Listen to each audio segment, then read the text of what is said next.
Welcome back to the Jonestead. I'm Mary. Today is Friday, October 31st, and I wanted to give you a really important update regarding the government shutdown and the SNAP program.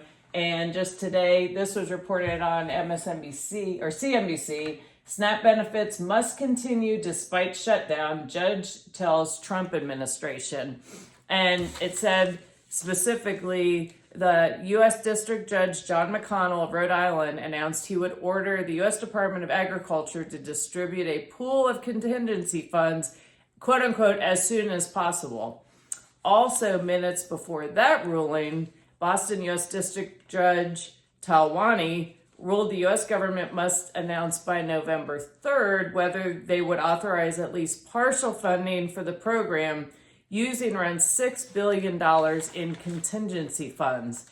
Now, a Justice Department lawyer argued in the first case with Judge McConnell that the Supplemental Nutrition Assistance Program did not exist anymore because there are no congressionally appropriated funds because of the government shutdown. And he is correct in that. So it'll be interesting to see what comes of this. And I know, as I've said, I think some more states have started to do this. Virginia, which is where I am, our governor is using state of emergency funds to fill that gap. But how long is this going to drag out? And it just cannot go on and on and on. But it'll be interesting to see how the Trump administration responds to this. And of course, you know, the Democrats are blaming that the SNAP program isn't being funded on the Republicans, but the Democrats are the ones refusing to just vote on a clean CR, and then they can negotiate what they want to get done with the Obamacare subsidies. So, but what I wanted, there was this article also, same topic, and this is on Zero Hedge, and it was titled, and this is from today, "Oh Snap, Judges ordered Trump administration to use emergency funds for food assistance." But when I was reading this article, what really jumped out at me is if there's any doubt that our country is living paycheck to paycheck, just go look at these articles. Because this one specifically, this was food bank director. For every meal that a food bank provides, the SNAP program provides 9. There's no way we can meet that gap. So, and then we're not even talking about just SNAP recipients. We're talking about federal employees that because of the shutdown are not getting their paychecks. And this was on X, and it said, massive line of Fed employees, contractors at food bank in Northern Virginia, and they're about to run out just over an hour into distribution. It said it took me 10 minutes to walk the full line. And then this down here, this is PIX 11 News. Hundreds of TSA agents lined up to receive grocery assistance from a local food bank and its food supply partners. And I remind you, federal employees on average earn about $100,000, give or take. I understand not all of them do, but that is on average. And then, and this is next to TV, massive lines for free food as federal workers go unpaid during shutdown. Now, so they've missed, I guess this will be coming up on their first or second paycheck. I'm not 100% sure, but they're standing in lines for hours to get food. So you can only come to the conclusion this country, as I said, they're living paycheck to paycheck. People look good and they smell good, but they are broke. Because if you drive around, it looks like everybody's driving a nice new car and they look good and everything's doing great, but they missed one paycheck and they're in a food line. And that is not how it should be. And that's why myself and a lot of other people make these videos to encourage people, don't live beyond your means, make sure you're prepared, put food aside, set an emergency fund aside so that if you have something happen that's unexpected, a job loss, health, an injury, whatever, an unexpected veterinary bill, you're able to deal with it, and it gives you some time to plan, some time to make sure that you have a contingency plan. So not just literally living paycheck to paycheck, week to week. And because otherwise we don't have stability in our country if that's how the majority of the American people are living and managing themselves, and they're not prepared for any kind of emergency, and that makes us very weak as a country. And so that's why I continue to make these videos to hopefully help inform people and maybe start thinking about doing things a little bit differently.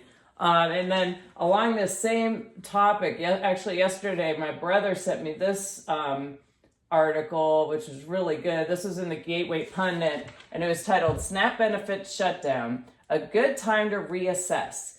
54% of federal benefit recipients are non-citizens. Now, there are a lot of people claiming that's not true. However, if you go in, and I will link these articles in the comment section below in this video, so you can go and read the details. But if you look at, you have to look at the qualifiers for the benefits. And it says more than half of all the illegal immigrant households have at least one U.S.-born child through whom they can receive aid. Nearly 2.7 million households have at least one illegal head and one child. And more than 5.3 million U.S.-born children of illegal aliens hold Social Security numbers. The total estimated cost to the American taxpayers of providing SNAP benefits to the children of illegal aliens is almost $5.8 billion. And according to the Center for Immigration Studies, data from the 2022 Survey of Income and Program Participation indicates that 54% of households headed by immigrants, including naturalized citizens, legal residents, and illegal immigrants, used one or more of the major welfare programs.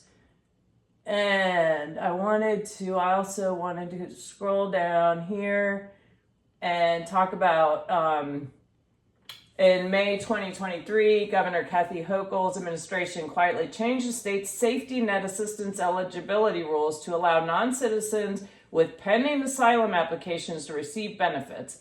This made thousands of migrants eligible for cash payments. Asylum seekers can now submit their receipt notice to qualify for cash assistance of $180 per person per month, and available for up to 2 years. And there was one more thing. I'm sorry, I have to bear with me.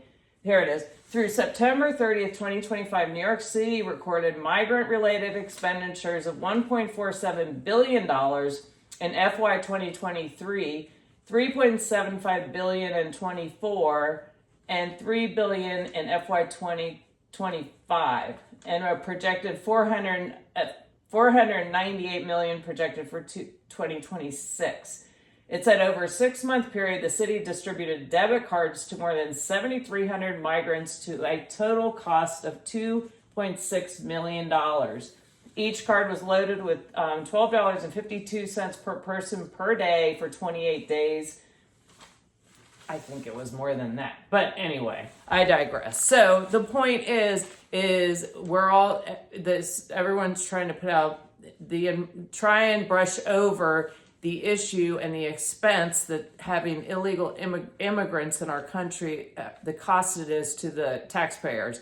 And if you look at it, get into the minutia, a lot of the SNAP program money benefits are going to maybe not directly to an illegal, but a family member of an illegal. And that is something that needs to be reassessed, because I think the American people are really getting tired of paying for everybody else while we're constantly being taxed one way or the other.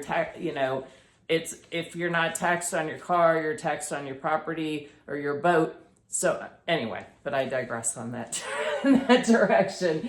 And I had one more article I wanted to talk to you all about on this lovely Friday, and this is another article that Michael Snyder put out, and he put some really, really good information out. He has two websites. One's called End of the American Dream, and the other one is theeconomiccollapse.org.